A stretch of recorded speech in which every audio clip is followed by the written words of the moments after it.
El presidente Gabriel Boric promulgó hoy la ley que permitirá el reajuste del salario mínimo a 400.000 pesos a partir del 1 de agosto y contempla además un subsidio a las MIPYMES. Para profundizar en el tema nos acompaña el ministro de Economía, Nicolás Grau. Ministro, bienvenido a Canal 24 Horas. ¿Cómo le va? Muy buenas tardes.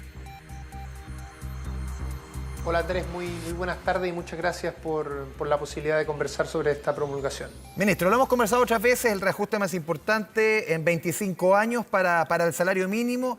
¿Qué señal se envía para la economía en un contexto de 2022-2023 que se ve en todos los análisis también del gobierno que va a haber poco crecimiento económico? ¿Cuál es la señal para la economía de un crecimiento robusto, importante en estos momentos difíciles para no solamente la economía chilena, para la economía mundial? A ver, yo diría dos señales. La primera es que este gobierno tiene un compromiso con lograr mejoras en la calidad de vida de las y los trabajadores, y esto se expresa de forma concreta en este proyecto a través de un aumento muy sustantivo del salario real. Digo salario real, ¿no es cierto?, porque acá lo que importa es cómo este aumento del salario mínimo se hace a un nivel que está muy por sobre la inflación, ¿no es cierto? Entonces, de esa manera permite aumentar el poder adquisitivo de las y los trabajadores. Esa es una primera afirmación. Queremos mejorar esas condiciones laborales y en particular aumentar la capacidad de compra de las familias. Y la segunda es que vamos a hacer eso, vamos a mejorar la calidad de vida de las y los trabajadores, pero lo vamos a hacer de una manera que es compatible con el desarrollo de las empresas de menor tamaño. Sabemos que por las características productivas del país hay un conjunto importante de empresas que pagan el salario mínimo y que no les sería fácil pasar en pocos meses de 350.000 pesos a 400.000 pesos. Por eso hemos dicho y hemos logrado un acuerdo inédito con las organizaciones de las empresas de menor tamaño, y a través de ese acuerdo y a través de esta ley que acabamos de promulgar, hemos logrado un subsidio que no se había tenido antes para justamente apoyar a estas empresas a pagar este aumento salarial. También importante, ministro, la extensión de la ayuda por el tema de la alza de alimentos, sobre todo a las familias más vulnerables, que estaba presupuestado en un comienzo que finalizara, entre comillas, esta ayuda en el mes de diciembre, se extiende hasta abril, ¿no? Efectivamente, existía desde el comienzo del proyecto que ingresó al Parlamento este aumento de ciertos subsidios que ya existen, ¿no es cierto?, pero en una proporción relacionada a el aumento del costo de la vida, ¿no es cierto? Entonces lo que va a suceder es que una familia, por ejemplo, de 3 niños o niñas, ¿no es cierto?, en esa familia va a aumentar el subsidio único familiar de los en torno a 40 y tantos mil pesos que existe en la actualidad, va a aumentar 20.000 pesos, ¿no?, un poquito más, de hecho, 21.000 pesos, ¿no? Entonces es un aumento de en torno al 40%, un aumento no menor. En el diseño inicial del proyecto, ese aumento iba a ser durante los meses de mayo y diciembre, y producto del trámite legislativo y las propuestas que hicieron tanto en la Cámara de Diputados como en el Senado, eso se extendió por los meses también de enero a abril del año 2023, es decir, todos los meses que cubre esta nueva legislación del salario mínimo. Sí, ministro, también volviendo al tema del salario mínimo, lo decíamos en la presentación, en el caso que la inflación supere el 7% en el mes de diciembre, automáticamente sube a 410.000 pesos el salario mínimo, tomando en consideración las predicciones que hizo el Ministerio de Hacienda, 8,9% de inflación para este año. Seguramente se van a actualizar el próximo 8 de junio las predicciones del Banco Central en su IPOM del mes de junio. Con toda seguridad, por lo menos como está planteada, como está servida la mesa, entre comillas, y si estamos hablando de alimentos, ¿va a subir a 410.000 pesos el salario mínimo en el mes de diciembre? Bueno, efectivamente es un escenario probable dadas las predicciones que existen. Lo importante es que en el diseño de esta ley existe este ajuste que es automático. Entonces, más allá de si pensamos o no pensamos que la inflación va a estar sobre el 7%, en diciembre de este año, lo importante es que si está por sobre el 7% y de manera automática se gatilla un aumento del salario mínimo a 410.000 pesos, y a su vez se gatilla también un aumento del subsidio por trabajador a las empresas de 26.000 pesos a 32.000 pesos. Entonces, por ejemplo, si una empresa tenía 10 trabajadores que antes pagaba el salario mínimo, en agosto el subsidio de esa empresa va a ser 260.000 pesos por mes, es decir, 26.000 pesos por 10. ¿Cierto? Si aumenta el salario mínimo a 410.000 pesos en enero del año 2023, el subsidio a esa empresa va a pasar de 210.000 pesos a 320.000 pesos mensual. Sí, ministro, en caso, ojalá no ocurra, pero estamos viendo que por lo menos las predicciones para el mes de mayo en inflación, los economistas hablan incluso sobre el 1%, que podríamos llegar a inflación en 12 meses de sobre el 12%. Hablando tanto del costo de la vida, del salario mínimo, de todo de lo que afecta más a las personas hoy día, una de las mayores preocupaciones tiene que ver con el costo de la vida. El gobierno está dentro de la posibilidad, una nueva batería de medidas, si es que los números no siguen acompañando. Mire, el gobierno siempre tiene que estar estudiando los distintos escenarios para efectos de tomar decisiones de política pública.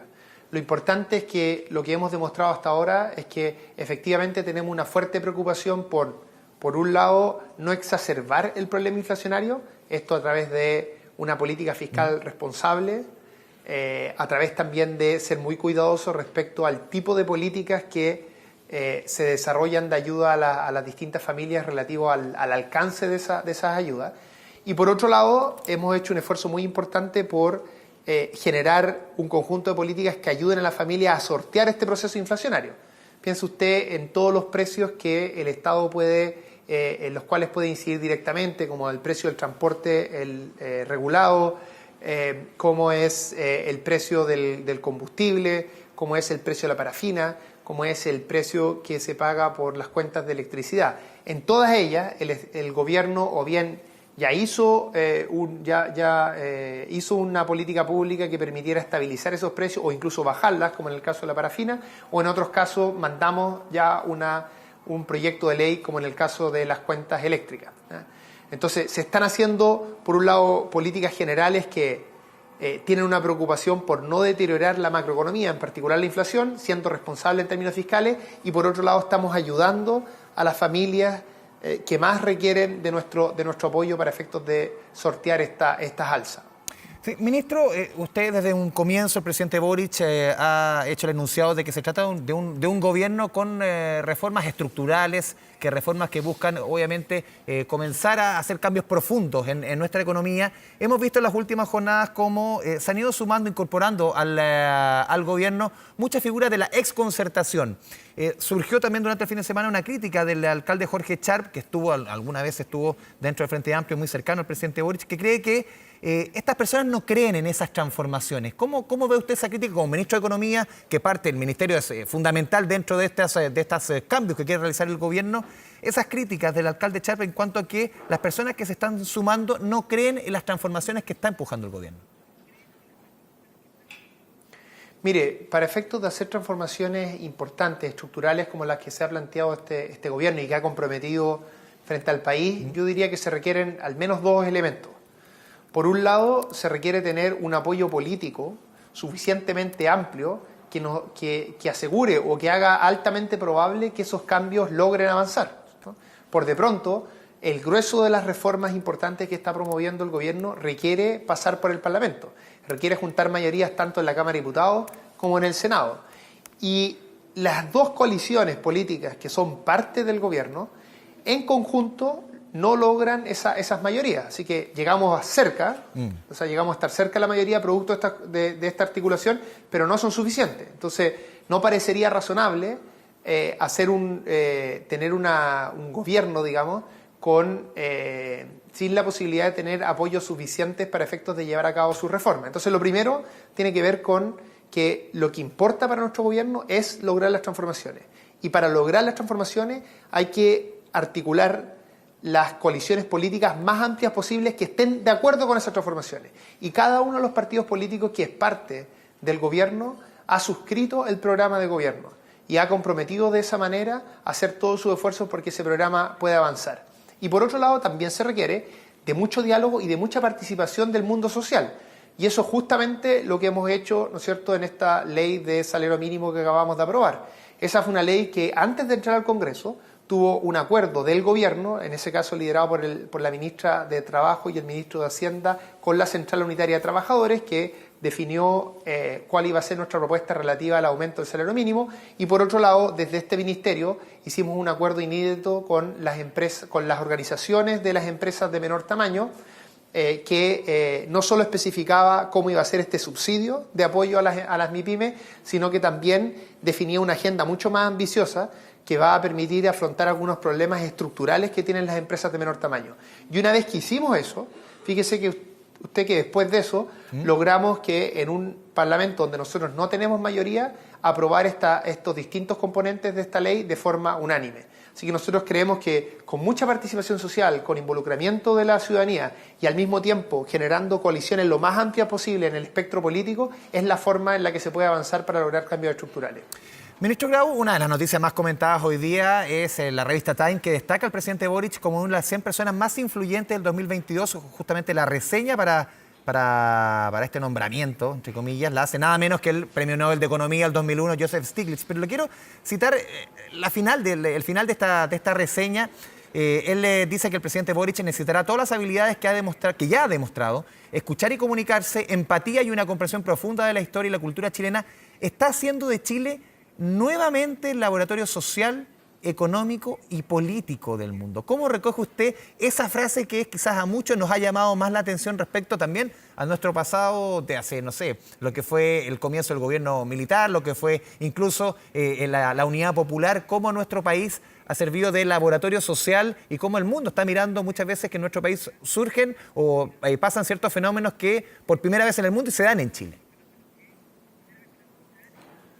Bueno, yo diría que cuando uno conversa con personas de otros países es bastante recurrente que se vea la situación actual de Chile con mucha esperanza.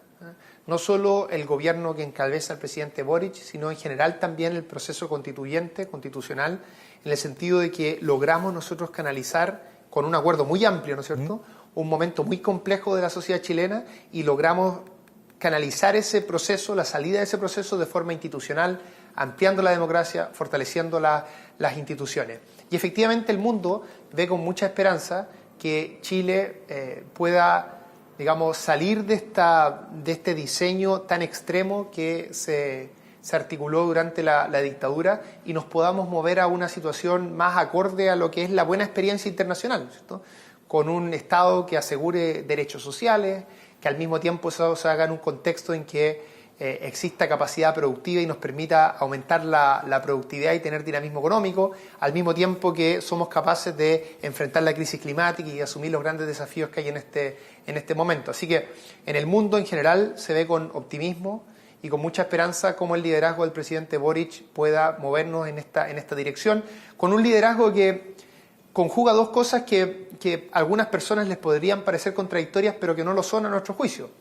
Cambios profundos con, al mismo tiempo, mucho diálogo y grandes mayorías en torno a esos cambios. Ministro, sí, el concepto de laboratorio, porque no es primera vez, si uno revisa la historia reciente de nuestro país en materia económica, que se instala ese concepto de laboratorio. Yo le hacía un poco el símil histórico, lo que fue la revolución con empanadas y vino tinto del presidente Allende, también lo que pasó con el sistema neoliberal en dictadura. Este concepto de laboratorio, ¿cómo lo asume? Incluso decía Stiglitz que esto puede servir o marcar un cambio de dirección para la economía de Chile y posiblemente del mundo, dice él. Mire, yo diría que, por lo menos respecto a la situación de la dictadura, es distinto, en un sentido que no me parece menor resaltar. Claro, que sea en dictadura. Lo que hizo Chile durante los 80... No solo que sea en dictadura, que por cierto es una gran diferencia, y le agradezco que haga el punto porque estoy de acuerdo con usted que es una gran diferencia hacer un cambio en democracia versus hacer un cambio en dictadura. Pero la diferencia a la que quería resaltar es que el cambio que se hizo en Chile durante los 80 fue hacer de Chile realmente una situación extrema en el mundo, llevando, digamos, la economía chilena y la sociedad en general hacia un diseño neoliberal que no había sido probado en otros lugares. Entonces, en ese sentido me parece más justa la noción de laboratorio o de experimentación. Lo que nosotros estamos haciendo ahora es distinto. Lo que nosotros estamos haciendo ahora tiene que ver con mover a Chile hacia una situación de mayor normalidad, tratando de imitar justamente las políticas que han resultado bien, sobre todo en la tradición de lo que fue el estado de bienestar en la experiencia principalmente europea, o incluso si uno quisiera ver un caso más cercano que es interesante, es la experiencia uruguaya, también en el concierto latinoamericano. Entonces, yo no diría que la palabra laboratorio a mí me haga tanto sentido, más allá de que el grueso de las palabras de Stiglitz me parece muy acertada y me parece más un honor para nuestro presidente que un premio Nobel haga la reseña en la revista Time. pero creo que la connotación de la palabra laboratorio hace más sentido en el contexto de los 80 respecto a lo que estamos haciendo ahora, porque lo que estamos haciendo ahora es movernos en una dirección de políticas que han sido probadas en otros países y que han funcionado bien. Y por último, ministro, ¿cuánto se juega en el 4 de septiembre justamente en el éxito de esta? Claro, usted dice el concepto de laboratorio es muy distinto de una época a otra, pero el éxito de este proyecto transformador, ¿cuánto se juega de eso de todo lo que estamos hablando el 4 de septiembre? Mire, nosotros como gobierno tenemos un plan de trabajo en el que no depende de ese resultado. Creemos, por supuesto, cada uno de nosotros puede tener una postura respecto a esa votación, pero nosotros creemos que la agenda de cambios sociales, políticos y económicos que tiene el país la tenemos que nosotros tratar de empujar en cualquiera de los escenarios. Ministro Nicolás Grau, ministro de Economía, le agradecemos este espacio con Canal 24 Horas. Muchas gracias. Muchas gracias, Andrés, y un abrazo a quienes nos están viendo. Muy buenas tardes.